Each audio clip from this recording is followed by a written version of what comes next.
देखिए अपन ने लास्ट में इसमें अभी त्वरण अपन ने जाना था, और त्वरण और वेग जाने तब आपने देखा होगा कि मैंने वहाँ d अपॉन में dt लिया था। जब dx अपॉन में dt था तो उसे मैंने वेग लिया था, और जब dv अपॉन dt था उसे मैंने त्वरण लिया था। यहाँ जो d अपॉन में dt है यही एक तरह से अवकलन रूप है। तो थोड़ा सा अपन ये जान लें कि अवकलन है क्या, इतना ही जानेंगे जितना कि इस चैप्टर में काम आए। फिर इसके फॉर्मूले जहाँ जहाँ यूज होंगे वहाँ वहाँ अपन इस बात को अपन जानेंगे। तो देखिए अब अपन जानते हैं डिफरेंशिएशन यानी कि अवकलन। थोड़ा सा इंट्रोडक्शन अपन इसका ले लेते हैं जो कि अपने इस चैप्टर के क्वेश्चनों को हल करने में क्या होगा, सहायक होगा।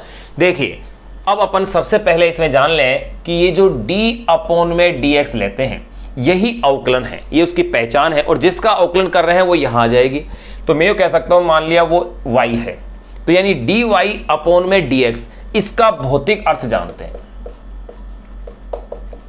यही भौतिकी का है। इसलिए अपन इसका क्या जान रहे हैं, भौतिक अर्थ क्या है, कि इसका मतलब क्या है, कि फिजिक्स में अपन कैसे इसको यूज कर रहे हैं। ये नहीं कि अपन अवकलन गणित को पढ़ रहे हैं पूरी तरह से, अवकलन गणित तो पूरी मैथमेटिक्स की पूरी एक अपने आप में बुक है, वो अपन नहीं पढ़ रहे हैं। अपन केवल वो अवकलन जान रहे हैं जो कि भौतिकी के अंदर उपयोग में आ रही है। तो इसीलिए मैंने यहाँ वो अवकलन के अंदर जो टॉपिक लिखा है वो लिखा है dy अपॉन में dx का भौतिक अर्थ। तो देखिए इसका क्या भौतिक अर्थ अपने पास आता है। नंबर 1, यहाँ पर y तो क्या है, कोई फलन है, और x क्या है, चर। यहां पर d अपॉन में dy अपॉन dx, तो ये इनमें क्या अल्प परिवर्तनों का अनुपात है। या y तो क्या है, फलन, और x क्या है, चर, यानी फलन और चर के अल्प परिवर्तनों का क्या है, ये अनुपात है। तो मैं यहां इस तरह से इसे कह सकता हूं कि फलन y वे चर x में अल्प परिवर्तन के अनुपात को, फलन y वे चर x में अल्प परिवर्तन के अनुपात को, फलन y वे चर x में अल्प परिवर्तन के अनुपात को, ये जो अनुपात है इसी को कहा जाता है x के सापेक्ष, x के सापेक्ष y में औसत परिवर्तन दर, x के सापेक्ष y में औसत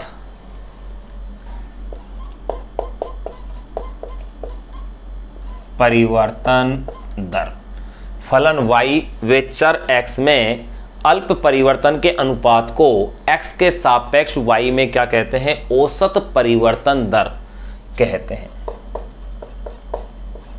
जैसे आपने अभी लिखा था, ध्यान हो तो, dx अपॉन में dt, या यूं कह सकते हैं ds अपॉन में dt लिया था, यानी कि t के सापेक्ष अपन किस में कर रहे थे, s में परिवर्तन। तो ये क्या कहलाया था, वेग में यानी कि विस्थापन में परिवर्तन की दर, यही तो कहा। और विस्थापन में परिवर्तन दर को, इसी को क्या कहा था अपन ने, ताक्षणिक वेग कहा था। तो देखिए ये अपन ने लिख दिया है, फलन y वे चर x में अल्प परिवर्तन के अनुपात को x के सापेक्ष y में औसत परिवर्तन की दर कहते हैं।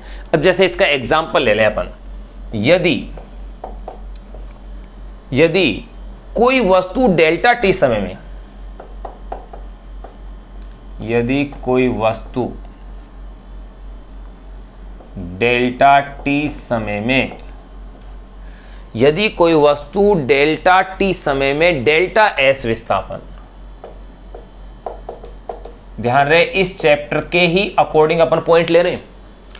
यदि जैसे अवकलन के कुछ फॉर्मूले आएंगे, साइन कोस टेन, त्रिकोणमिति के फलन आएंगे, चर घातांक के रूप में आएंगे, लघुगुणक के रूप में आएंगे, ये जहां आएंगे वहीं अपन फिर इसकी चर्चा करेंगे। यहां केवल वही अपन चर्चा कर रहे हैं जो कि इस चैप्टर से लिंक रखते हैं, जहां ये काम आएंगे। यदि कोई वस्तु डेल्टा t समय में डेल्टा s विस्थापन तय करती है, विस्थापन तय करती है, यदि कोई वस्तु डेल्टा t समय में डेल्टा s विस्थापन तय करती है, तो वस्तु का औसत वेग,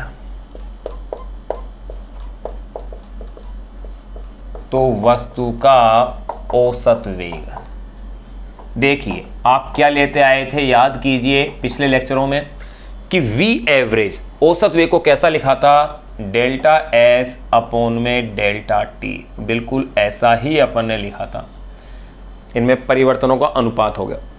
और अगर इसका तो ये अपन ने लिखा था पुनः यदि वस्तु का वेग में परिवर्तन ले लिया जाए तो त्वरण भी आ जाएगा। तो अपन यो कह सकते हैं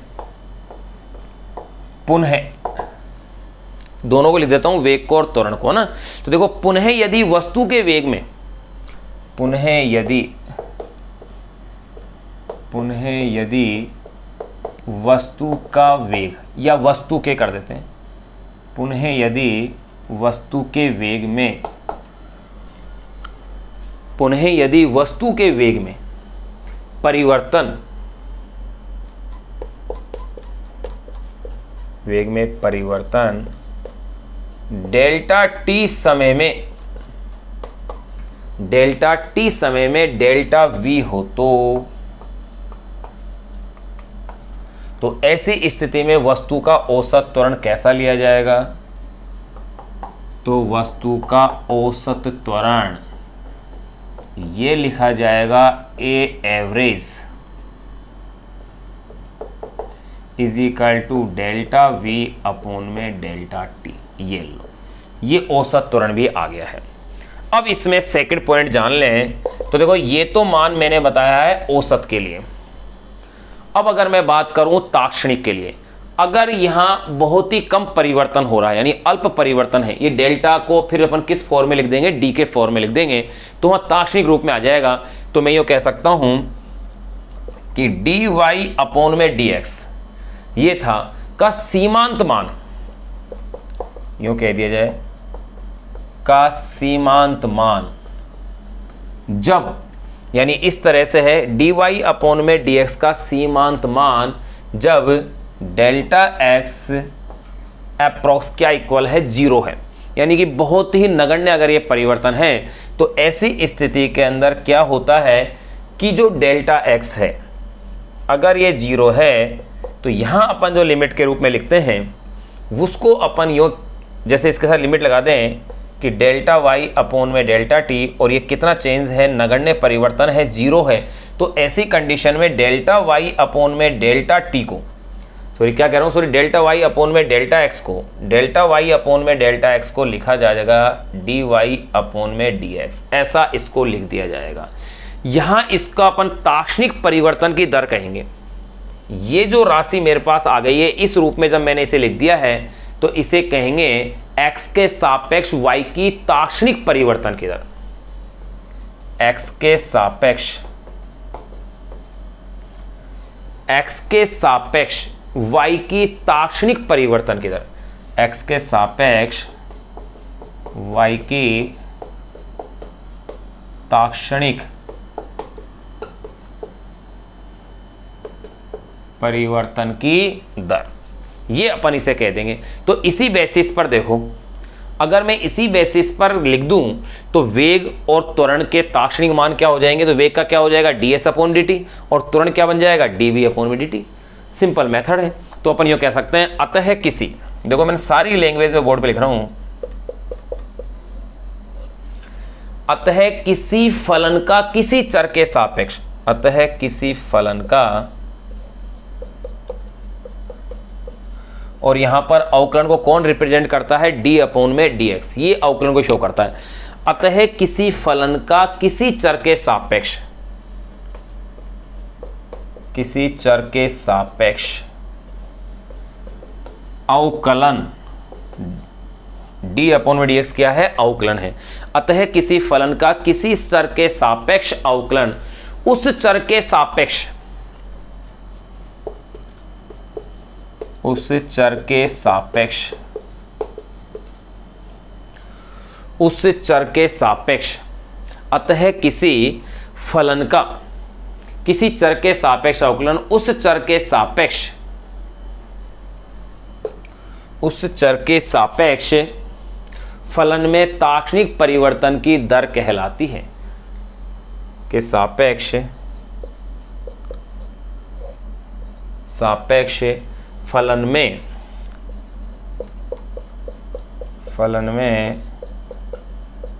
ताक्षणिक ताक्षणिक परिवर्तन की दर, फलन में ताक्षणिक परिवर्तन की दर कहलाती है।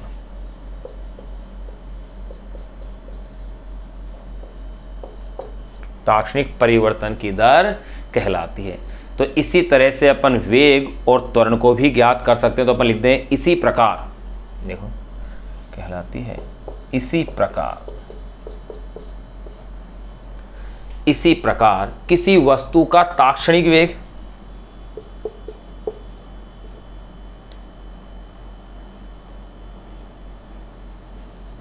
इसी प्रकार किसी वस्तु का ताक्षणिक वेग, तो अगर ताक्षणिक वेग को अगर अपन लिखना चाहें तो वो कैसे हो जाएगा बताइएगा। LT ले लो आप इसमें, और कैसे लिखा जाएगा कि डेल्टा टी किस ओर जा रहा है, जीरो की ओर है। तो ऐसी कंडीशन में डेल्टा S अपॉन में डेल्टा T ये लिख दिया जाएगा DS अपॉन में DT, यानी ये बन गया मेरे पास ताक्षणिक वेग। और अगर मैं लिखूं इसको ताक्षणिक त्वरण, तो देखो ताक्षणिक त्वरण के लिए अगर मैं बात करना चाहूं तो यहां मेरे पास ये ताक्षणिक त्वरण A इजिकल टू, ठीक इसी प्रकार से लिखा जाएगा कि LT को मैं क्या ले लूं, डेल्टा T किधर जा रहा है, जीरो की ओर, तो ये डेल्टा V अपॉन में डेल्टा T है, तो इसे लिख दिया जाएगा dV अपॉन में dt। यहां अपने पास ये इसका अवकलन का भौतिक अर्थ अपन ने निकाल लिया है। यानी कि मैं यूँ कह सकता हूं अगर विस्थापन का समय के सापेक्ष अवकलन अपन कर रहे हैं तो ये क्या बन जाएगा, वेग बन जाएगा। और अगर वेग का समय के सापेक्ष अवकलन कर रहे हैं, वेग का अगर समय के सापेक्ष अपन अवकलन कर रहे हैं तो ये क्या बन जाएगा, त्वरण बन जाएगा। अब अपन अवकलन के कुछ फॉर्मूले या यूँ कह सकते हैं अवकलन की कुछ प्रमेय, उनका जिक्र कर लेते हैं ताकि क्वेश्चनों को अपन हल कर सकें। भौतिक अर्थ अपन ने जान लिया है अवकलन का। देखो अवकलन एक ऐसा टॉपिक है जिसको कि आप बहुत विस्तार से भी अपन पढ़ सकते हैं, क्योंकि पूरी एक मैथमेटिक्स है। लेकिन यहाँ केवल अपन इतना सा जान रहे हैं जितना कि अपने चैप्टर के क्वेश्चनों को अपन हल कर सकें, जितना अपन उसके डेरिवेशनों में हेल्प मिल सके, जहाँ जिस जिसकी आवश्यकता होगी वहीं। अन्यथा नहीं तो अपन इसी में काफ़ी लंबे आगे तक पहुँच जाएंगे, तो ये टॉपिक जो अपना है मेन वो मिस हो जाएगा।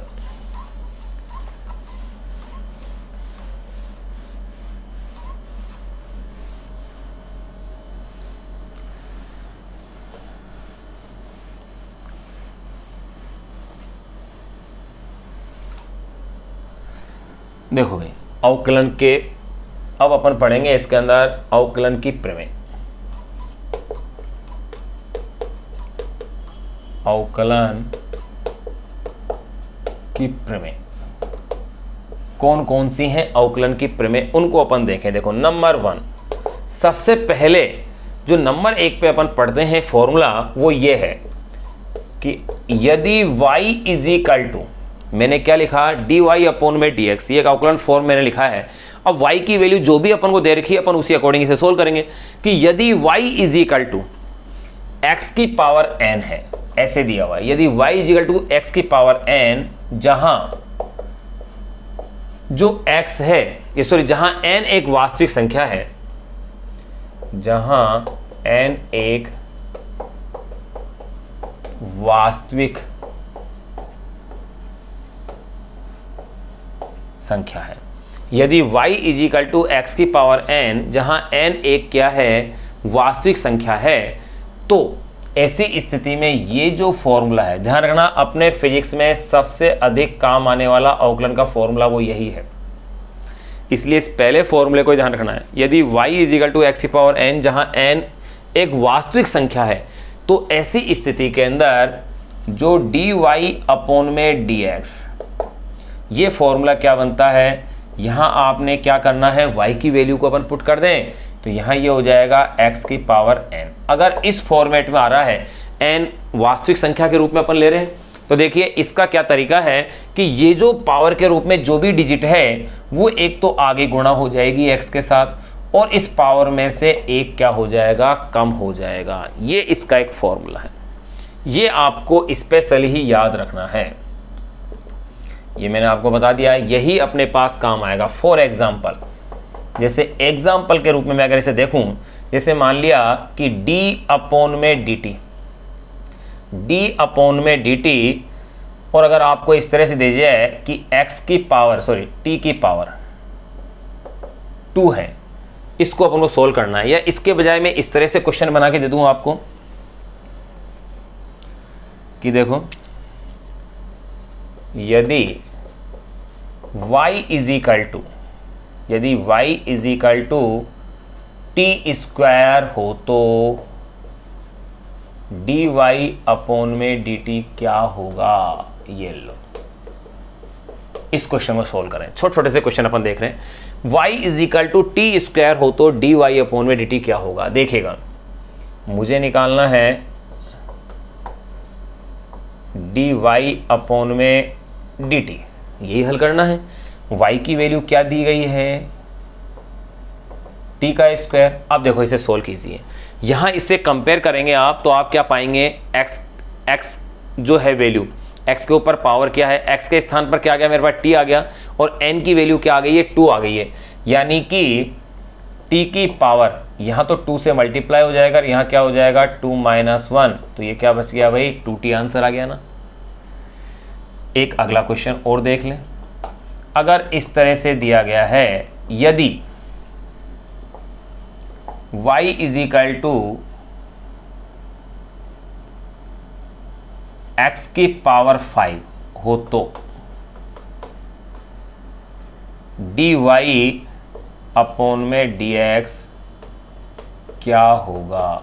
देखिए भाई, ये इस तरह से दे दिया जाए तो देखें इसको कैसे आप सोल्व करेंगे।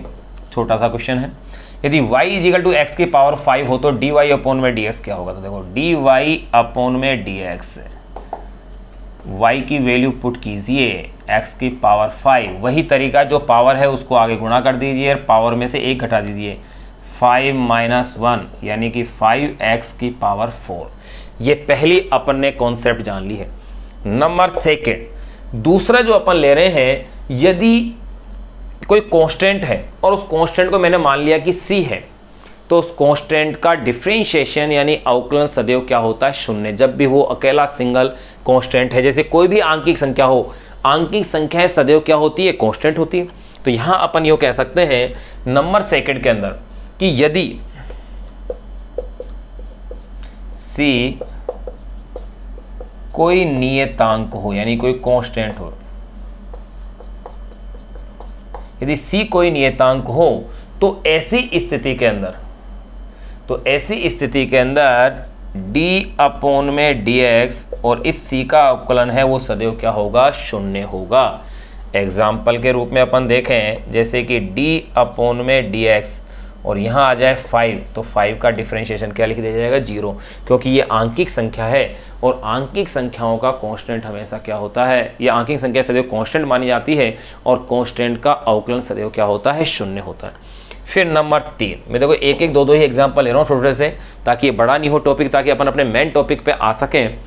तो अपन देखो पहले जाने नंबर 3, अगर इस तरह से दिया गया हो, यदि y की जो वैल्यू है y is equal to cu, जहां c तो क्या हो, नियतांक, और u x का कोई फलन हो, जहां c नियतांक वे u x का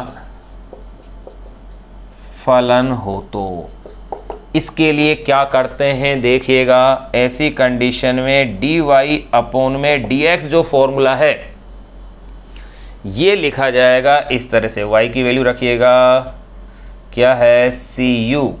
तो ऐसी कंडीशन में अपन क्या करते हैं, कांस्टेंट को बाहर कर देंगे, ये लीजिए, और ये लिखा जाएगा du अपॉन में dx, यानी कांस्टेंट बाहर हो जाएगा और जो इसका फलन है इसका क्या किया जाएगा, यहाँ अवकलन किया जाएगा। तो अपन ने देखो 3 तो जान लिए हैं, अब अपन आगे यानी यो कह सकते हैं कांस्टेंट बाहर आएगा और फलन के क्या किया जाएगा, अवकलन किया जाएगा। तो यहाँ मैं लिख देता हूँ कि जो नियतांक हैं यानी कांस्टेंट बाहर आएगा, वे फलन का क्या होगा? अवकलन।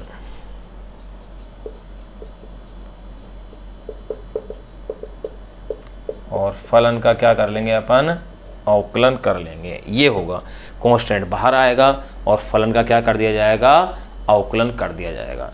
यहाँ अपन ने 3 फॉर्मूले जान लिए हैं। अब इसका एग्जाम्पल भी अपन देख लें साथ साथ ही, ताकि ये साथ साथ ही चीज़ें क्लियर होती रहें अपनी। नंबर 1 फॉर्मूला आ गया, नंबर 2 भी आ गया, नंबर 3 का एग्जाम्पल देखो, ताकि आपके दिमाग में ये चीज़ और भी अच्छे से क्लियर हो सके। यहाँ मैं लिख रहा हूँ उसे, एग्जाम्पल देखो।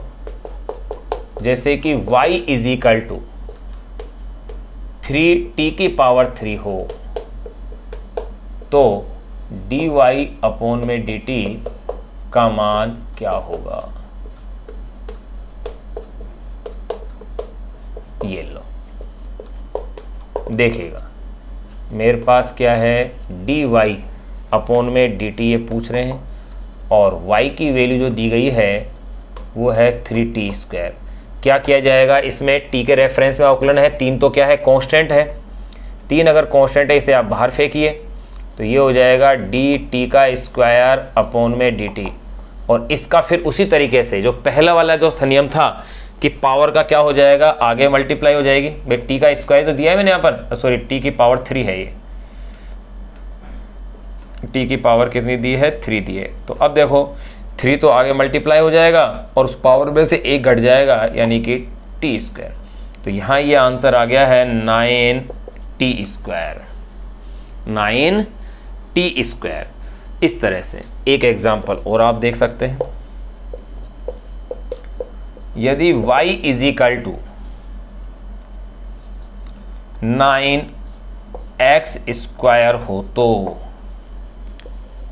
तो dy अपॉन में dx का मान क्या होगा? देखिए कितने सिंपल से क्वेश्चन कर रहे हैं अपन। तो dy अपॉन में dx का मान क्या होगा? यहाँ अब आप ले लीजिए dy अपॉन में dx। y की जो वैल्यू आपको दी गई है वो है 9x²। वही तरीका 9 को आपने बाहर कर दिया है और x² का क्या कर रहे हैं आप? अवकलन कर रहे हैं। तो देखिए 9 x पावर कितनी है? 2 को गुणा कीजिए और इस पावर में से 1 कम कर दीजिए, यानी कि 1। 9 × 2 18x। ये लो, यहाँ अपन ने 3 नियम तो इसके जान लिए हैं, बाकी के और नियमों को और अपन जानते हैं। आप इसे नोट कर लीजिए। आप संख्याएं बदल करके और भी अलग अलग टाइप से और क्वेश्चन आप बना सकते हैं इसके।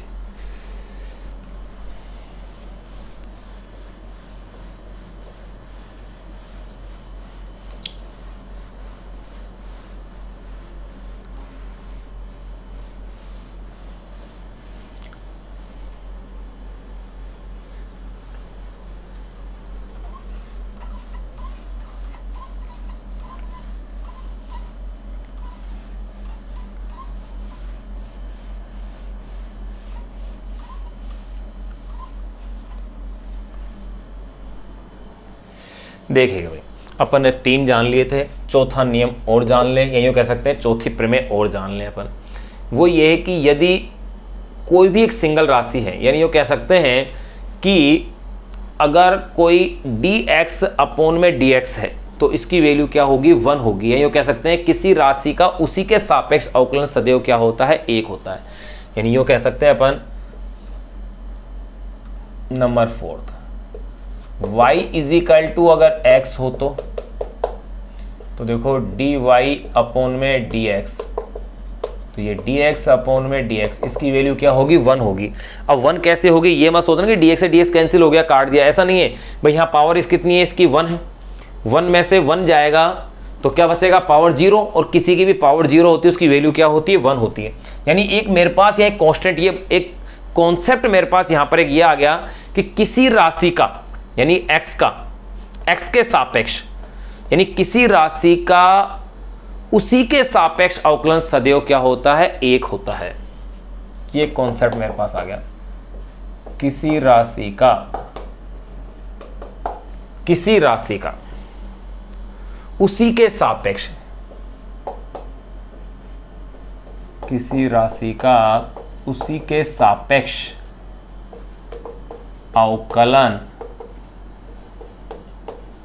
सदैव एक होता है।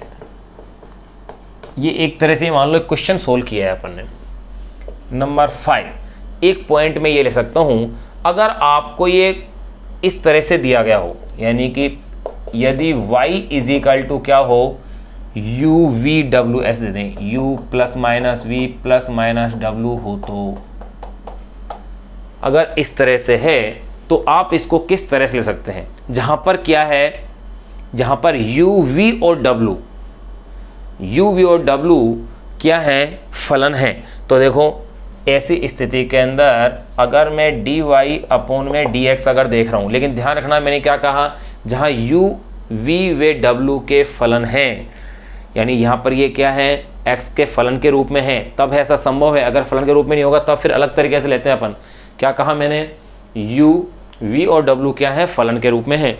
तब देखिए d अपॉन में dx, d अपॉन में dx u plus minus v plus minus w, तो इसमें क्या करेंगे, जैसा है वैसा इस तरह से सीक्वेंस में इसको लिख दिया जाएगा, du अपॉन में dx plus minus dv upon में dx plus minus dw upon में dx, बिल्कुल एग्जैक्टली इस तरह से।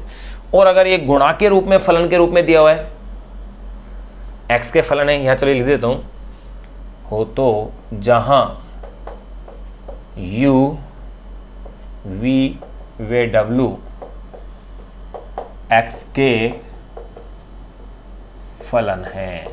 ध्यान रखना, यदि u बराबर हो तो जहां u v व w क्या है, x के फलन हो। नंबर 6 पे ले रहा हूं कि यदि अगर इस तरह से दिया हो, यदि y इज इक्वल टू क्या हो, u v, जहां u व v क्या होने चाहिए, x के फलन है, x के फलन है। तो अगर ये x के फलन है तो देखिएगा dy अपॉन में dx को कैसा लिया जाएगा, u इंटू वी। यहाँ इसका जब अपन अवकलन करते हैं तो एक को नियत मानते हुए एक का अवकलन करेंगे। जैसे मैंने पहले u को नियत मान लिया तो ये फिर आ जाएगा u dv अपॉन में dx। फिर मैं क्या करूँगा, बीच में प्लस का निशान लगा दूंगा, v को नियत कर लूँगा, v और u का अवकलन हो जाएगा। ये लो, ये इसका फॉर्मूला बनता है जो आपको ध्यान रखना है। यानी कि इससे मेरे पास जो कॉन्सेप्ट बना, कॉन्सेप्ट ये बना कि पहला फलन, देखो गौर कीजिए, पहला फलन u आ गया इनटू, फिर उसके बाद क्या है, दूसरे का अवकलन, दूसरा जो फलन है उसका क्या है, अवकलन है, दूसरे का अवकलन, फिर प्लस क्या है, दूसरा फलन। चलो इसको नीचे लिख देते हैं क्योंकि यहां पूरा आएगा नहीं, यहाँ पूरा आएगा नहीं, तो इससे अपन यहाँ लिख देते हैं कि इसका मतलब क्या बना। इसका मतलब ये बना, पहला फलन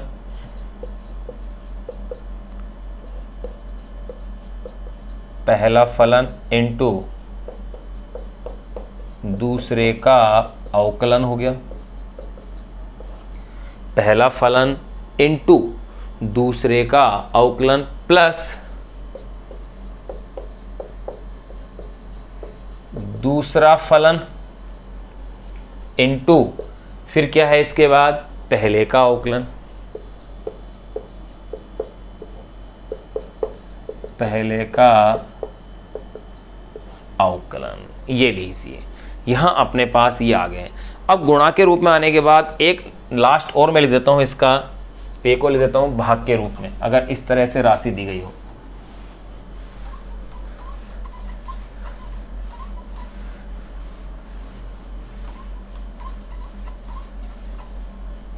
देखिए भाई कैसे, नंबर 6, यदि y इज इक्वल टू ऐसा हो, किस तरह से, u अपॉन में v, यदि y is equal to u upon में v, जहां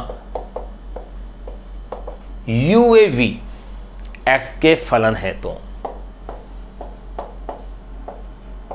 x के फलन है, तो अगर ये x के फलन है तो देखिएगा डी वाई अपॉन में डी एक्स, तो ये डी अपॉन में डी एक्स यू अपॉन में वी।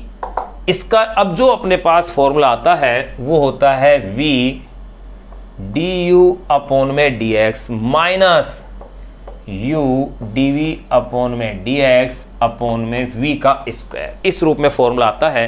अब इसको अपन इससे क्या रिजल्ट अपने पास आ रहा है वो देखिएगा।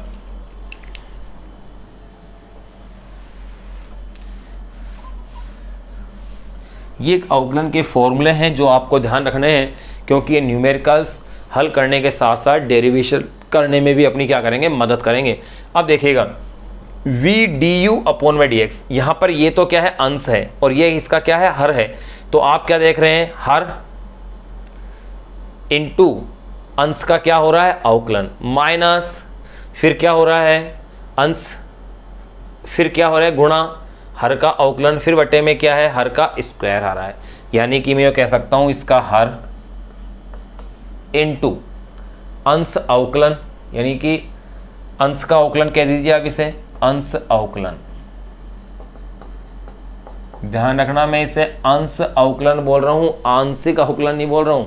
यानी कि अंश और हर, अंश ऊपर वाला भाग, हर नीचे वाला भाग, हर इंटू अंश अवकलन माइनस अंश यानी कि u इंटू हर अवकलन यानी हर का अवकलन, फिर अपोन में हर का क्या है, स्क्वायर है। ये लो, यहां तक अपन ने इसे जान लिया है। अब इसके आगे के अपन कुछ एग्जाम्पल्स से इसको अपन, और इन जो अपने ये फॉर्मूले अपने जाने हैं, कुछ एग्जाम्पल से इन्हें अपन हल करके देखें ताकि इसका अभ्यास हो सके।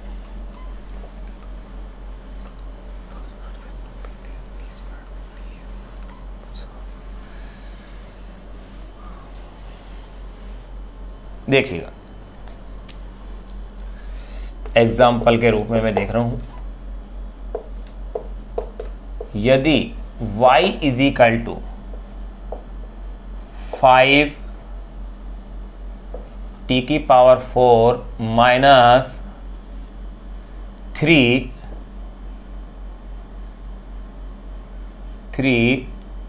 टी की पावर 3 प्लस 9 टी का स्क्वायर माइनस 4 हो तो डी वाई अपॉन में डी टी क्या होगा। देखिए भाई, इस एक के अंदर अपने कई चीज़ों को लेने का प्रयास किया है। अब देखिए इसे आप सोल्व कीजिए। अगर इस तरह से दिया हुआ है तो देखिए आपको क्या फाइंड आउट करना है, डी वाई अपॉन में डी टी। वाई को क्या लिखना है मुझे, 5 टी की power 4 3t square plus 9t का स्क्वायर माइनस 4। तो देखिए डी वाई अपॉन में d t is equal to, power कितनी है 4, 4 को आगे मल्टीप्लाई कीजिए, 5 इंटू 4 और 4 में से -1 में एक एक स्टेप लिख रहा हूँ मैं इसके। इसी तरह से 3 इंटू टी की पावर कितनी लिखी है मैंने यहाँ पर, स्क्वायर के रूप में है, तो देखो यहाँ 2 यहाँ मल्टीप्लाई हो जाएगा और ये 2 -1 यहाँ हो गया। यहाँ तो देखो 5 टी की पावर 4 ही आ गया, फिर 3 है, 3 टी की पावर कितनी है 3, तो 3 आएगा ये, और ये हो गया है 3 -1। मैं इस स्टेप को देख रहा हूँ 2 वाले को, आ गया प्लस। तो देखिए आपने क्या देखा, 5 टी की पावर 4, पावर को आगे मल्टीप्लाई कर दिया, पावर में से 1 माइनस कर दिया, फिर 3 पावर 3 को आगे मल्टीप्लाई कर दिया, 3 -1 प्लस 9 पावर कितनी है इसकी 2, फिर t की पावर 2 -1। फिर देखो ध्यान दीजिए, अकेला c है कांस्टेंट, और कांस्टेंट आंकिक संख्या जब अकेला कांस्टेंट उसका अवकलन क्या कर दिया जाता है, 0 कर दिया जाता है। अब देखिए यानी कि डी वाई अपॉन में d t is equal to, ये हो गया है 20 टी की पावर 3 माइनस 9 टी का स्क्वायर प्लस 18 टी। ये लो, ये आपके पास डी वाई अपॉन में डी टी आ गया है। यहाँ अपन ने इस क्वेश्चन को देख लिया है। अब अपन और कॉन्सेप्ट और देखते हैं इसके। आप इसे नोट कर लीजिए।